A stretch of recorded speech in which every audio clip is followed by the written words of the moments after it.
So hello guys, आज मैं बात करने वाला हूँ एक और न्यू मूवी के बारे में जो कल ही रिलीज हुई थी। और मतलब मैंने कल ही देख लिया था, नहीं मैंने उसको आज देखा था। फिर उसके बाद आज मैं इसका रिव्यू ऐसे रिकॉर्ड कर रहा हूँ, बट मैं इसको अपलोड कल करूंगा। हाँ, तो मैं बात करने वाला हूँ भाई अपने मिशन इम्पॉसिबल की जो फ्रेंचाइजी है, जिसके ऑलरेडी अपने 7 पार्ट आ चुके हैं, उसके 8वें पार्ट यानी अपने mission impossible the final recurring के मूवी रिव्यू के बारे में। और भाई इस मूवी की जो फ्रेंचाइजी है, मैं तुम्हें बताऊं, ये 1996 से चल रही है। इट्स 2025 बेबी, ऑलरेडी हमें 29 इयर्स हो चुके हैं जब से हम इस फ्रेंचाइजी को देख रहे हैं, and with the same actor. सबसे मेन चीज यही है। एंड पर्सनली कोई भी मूवी ना अपने 7वें या 8वें पार्ट पे आते आते या तो बेकार हो जाती है या वो फ्लॉप हो जाती है, या इसको यहीं पे खत्म कर देते हैं। हैरी पॉटर अपने 8 पार्ट्स पे खत्म हो गई थी। फास्ट एंड फ्यूरियस 8वें पार्ट के बाद मुझे पर्सनली इतनी अच्छी नहीं लगी थी। हाँ, अब जो ये 10वां पार्ट आया था जो एक्स वाला था, क्योंकि उसमें इतने सारे करेक्टर्स थे तो एंड सारे वापसी आ रहे थे, तो वो बहुत अच्छा लगा था। एंड इसके अलावा भाई मेजरली जितनी भी अपनी मूवीज है तुम सारे उठा के देख लो, कोई भी अपने 8वें पार्ट तक वो कंसिस्टेंसी मेंटेन रखना पॉसिबल ही नहीं होता। तो खैर चलो, ये तो हो गई एक बात। तो भाई अब मैं बात करने वाला हूँ अपने वर्ल्ड के सबसे ज्यादा फिट और सबसे ज्यादा अपने खुद एक्शन करने वाले एक्टर की। नहीं, मैं अपने अक्षय कुमार की नहीं, मैं बात करने वाला हूँ अपने टॉम क्रूज की, जो पिछले 29 साल से अपने ईथन हंट का रोल प्ले कर रहे होते हैं, खुफिया जासूस होते हैं। और देखो, इस मूवी का इस जो पूरी फ्रेंचाइजी का एक पैटर्न है वो ये होता है कि हर मूवी के अंदर इनको एक पर्टिकुलर मिशन मिलता है, एंड उसके अंदर 3 सेगमेंट होते हैं। जो मूवी का पहले वाला सेगमेंट होता है उसके अंदर दिखाते हैं भाई ताबड़तोड़ एक्शन, कि ईथन हंट क्यों है, वो कहीं और गया हुआ है किसी मिशन पे या अपना पर्सनल कुछ भी ऐसे भैया बकचोदी करने, जहाँ पे वो बहुत खूंखार ऐसे कर देता है अपना एक्शन वगैरह।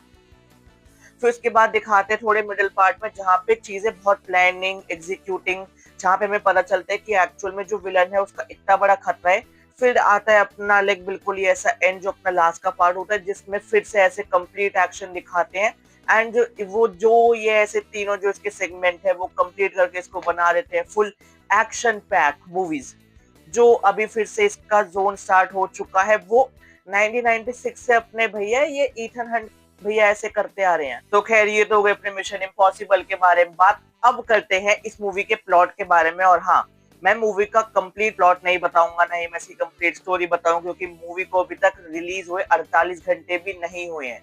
सो या ये प्रॉपर ऐसे स्पॉइलर फ्री अपना रिव्यू होने वाला है। तो अगर मैं बात करूं कि भाई इसके अंदर क्या क्या चीजें होने वाली है, तो ये इकलौती ऐसी मूवी है जो सिंगल मूवी नहीं है। बेसिकली जो अपने शायद पिछले साल या उससे पिछले साल जो अपने डेथ रेकरिंग पार्ट आया था, यानी जो मिशन इम्पॉसिबल फ्रेंचाइजी का 7 पार्ट आया था, ये उसी की स्टोरी को कंटिन्यू करते हुए अपनी पूरी मिशन इम्पॉसिबल फ्रेंचाइजी को यहाँ पे एंड करती है। तो इसके प्लॉट दिखाते जो हमने इससे पहले वाली मूवी में देखा था, कि जो अपना ईथन हंट है और जो उसकी पूरी टीम है वो एक एआई के पीछे पड़े हुए हैं, जो पूरी दुनिया में वर्ल्ड वॉर करने वाला है, बॉम्ब ब्लास्ट करने वाला है। और उस एआई का नाम होता है एंटिटी एआई। एंड भाई इतना ये करंट टॉपिक है, एक तो एआई, ऊपर से वर्ल्ड वॉर।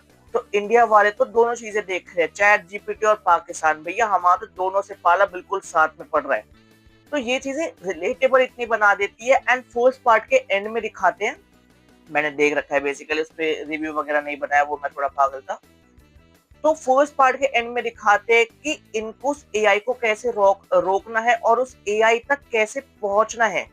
वो इनको एक रास्ता मिल जाता है, इनको एक चाबी मिल जाती है। इन सेकंड पार्ट अपना वहीं से स्टार्ट होता है कि पहला पार्ट जहाँ पे खत्म हुआ तो उसको 2-3 महीने हो चुके हैं। अब ये जो अपना ईथन हंट है, ये अब उस एआई को रोकने जा रहे हैं। उस एआई को रोकने के लिए उसको कितनी ज्यादा मुश्किलें आएगी। एंड जब पूरे वर्ल्ड वॉर की तैयारी हो रही है, तो इसमें सिर्फ एक इंसान तो इन्वॉल्व नहीं होगा, इसमें अपनी स्टेट्स वगैरह, मल्टीपल कंट्रीज वगैरह, इसमें सब होगा। देखो पर्सनली जो आई गेस बहुत सालों पहले एक अपनी मूवी आई थी विवेगम करके, भाई उस मूवी का मुझे ये वाला प्लॉट बहुत अच्छा लगा था। एंड इसमें भी पूरी मूवी में यही चल रहा होता है। अब मूवी के एंड में कौन जीता कौन हारा, एंड कैसे वो जो ईथन हंट है वो उस तक पहुंचेगा, वो क्या क्या करने वाला है, किस तरीके से क्या क्या चीजें होने वाली है, वो तो मूवी के अंदर ही जाके देखना। बट मैं बात करूं भाई, मूवी का एक्शन इज टॉप नॉच। इस top notch, but still it's not based from the all movies from this franchisee. Yes, देखो इसके अंदर दो मेजर एक्शन सीन्स आते हैं। एक होता है अपना सबमरीन वाला और एक होता है अपने लास्ट का एयरप्लेन वाला।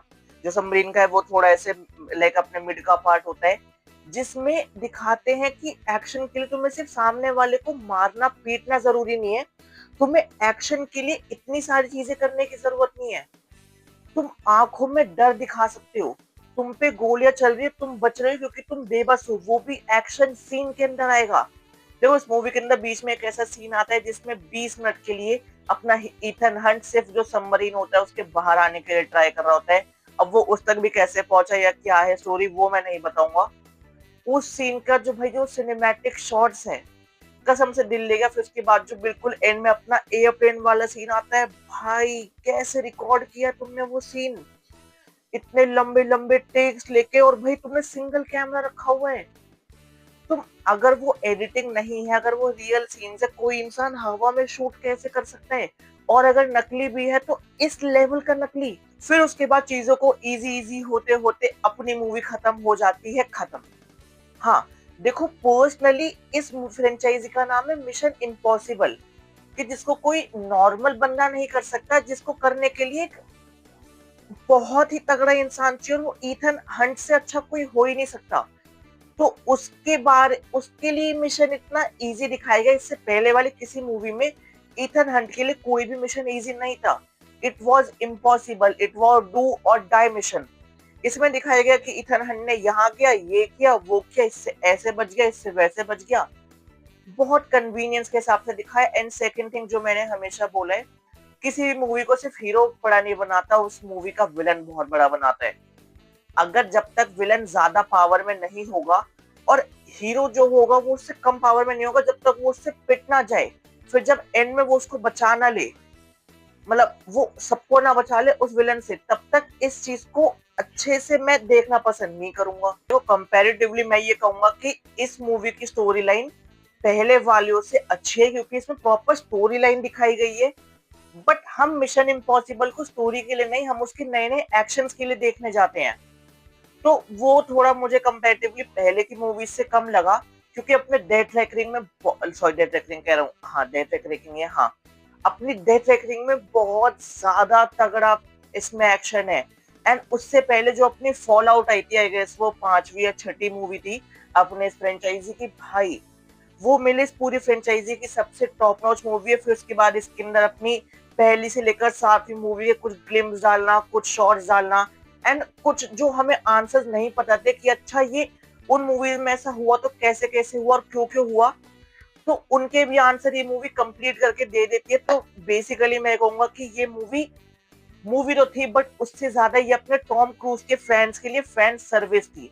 ये बंदा बुढ़ा हो चुका है, उसके बाद भी भाई ये बंदा हार नहीं मान रहा, ये एक्शन करे आ रहा है।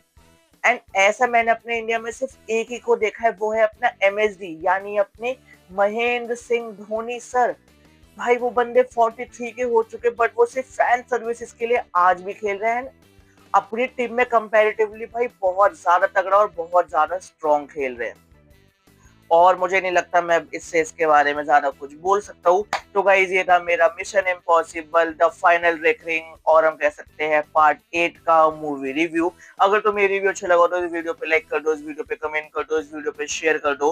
बाकी तुम बताओ तुम्हारा इसके बारे में क्या कहना है। I personally like this movie very much, बस एक्शन थोड़ा ज्यादा ही कन्वीनियंस और थोड़ा कम दिखा दिया, बस इतनी शिकायत थी। बाकी जल्द मिलते हैं कोई नई वीडियो के साथ। Bye guys.